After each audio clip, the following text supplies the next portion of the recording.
After a winter which included a Test Series victory over India, Alistair Cook's first Test match on home soil as England captain came at Lord's.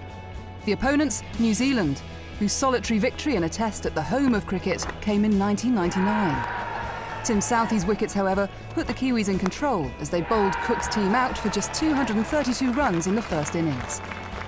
England were in trouble, but on the second day, under the floodlights, into the scene came James Anderson to take his 300th Test wicket.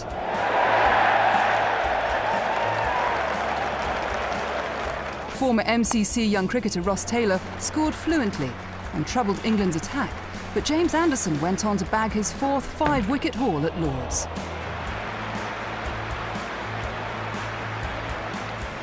In England's second innings, a 123-run partnership between Joe Root and Jonathan Trott put them firmly in the driving seat. Tim Southey then took his 5th wicket of the innings and his 10th of the match to give the visitors hope.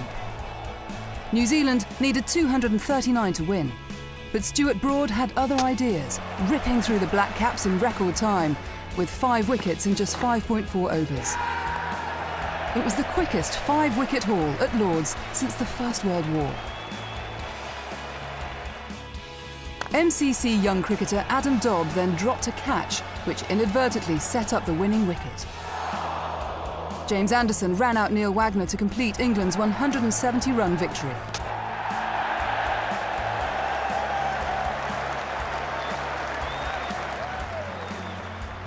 This is the honours board in the away dressing room. New Zealand would have felt flat, of course, at losing the Test to England, but Tim Southey will have been mighty proud to see his name go up, 10 for 108.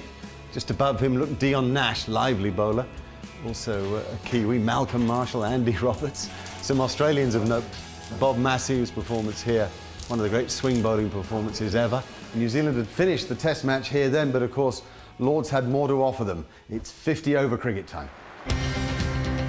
Spectators flooded into Lord's to watch a resplendent England, all in red, take on New Zealand in the 50-over format. England, though, batted poorly and only posted 227 runs. James Anderson gave England hope by removing Luke Ronchi and Kane Williamson in New Zealand's first over. Martin Guptill batted superbly, first taking the game away from England and then punishing them, hitting what was to be the last ball to the boundary for the winning runs and his own century. Martin Guptill achieving every cricketer's dream, playing here at Lord's for his country and going on to make 100, and what a way to get there as well. The real heartbeat of the Lord's summer, though, is the 2 Test matches. New Zealand had played the first of them, and in mid-July the ground was sold out for the battle for the Ashes, for this tiny urn that's caused so much fascination for so long. England and Australia here on hallowed turf. The Queen was in attendance as a sellout crowd settled down for the most famous of fixtures, England against Australia at Lord's. And for the first time in over 50 years, cameras were allowed in the long room to capture the players on their way to the outfield.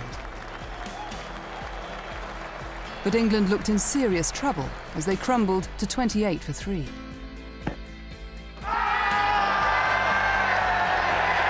Then Ian Bell arrived at the crease. His superb century was his 3rd in consecutive Ashes tests.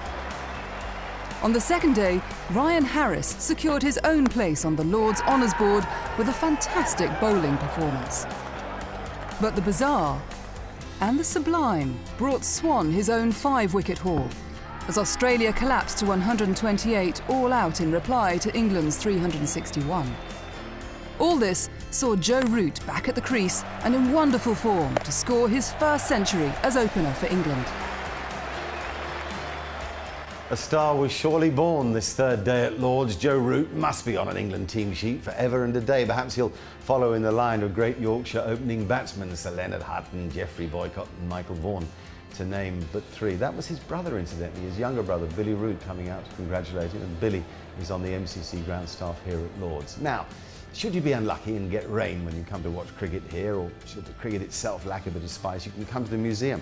I'm browsing through some fabulous old books. This is a book of cartoons, and W.G. Grace is here, perhaps the most famous of all names to have played on this great ground. amongst those that have toured, how about Glenn McGrath? His figures of 8 for 38 in 1997 are the best by any overseas bowler. It's a magnificent oil on canvas portrait by Justin Mortimer. There's something almost sinister about Glenn in that painting, though there was nothing sinister about him on the fourth morning of the match when MCC had a rather charming task for him.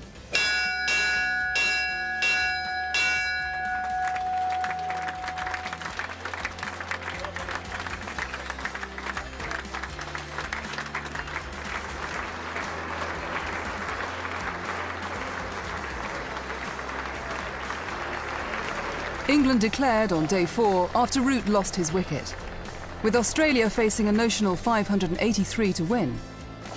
They resisted England's bowling until the last over of the last session, when Swan finally trapped Pattinson, LBW, to wrap up the game with a day to spare.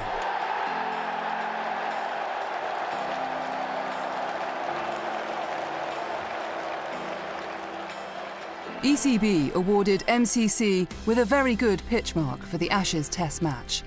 This is the highest category attainable and further evidence of the good work of Mick Hunt and his team. Imagine just for a moment, if you will, walking into this dressing room for the first time. You could be a cricketer of any standard. The Village Cup final is played here, the universities still play here, Eton and Harrow still play here, counties play here on Cup Finals Day, Middlesex play here, MCC play here, and of course international cricketers play here. One of the reasons for the atmosphere, the mystique of the room, I think, is the honours boards. 5-wicket and 10-wicket hauls here. Graham Swan, 5 for 44, as you've just seen, the first spinner to record a 5-wicket haul against Australia since Headley Verity in 1934. He could bowl a bit, they say. Here are the batsmen. Ian Bell with his 3 consecutive hundreds. Only 4 players have ever done that. This is the one against the Australians the other day, 109. And then Joe Root with that 180 in the same match. I wonder what those ghosts of the game think of a fella that gets out playing the reverse lap and is caught at third man.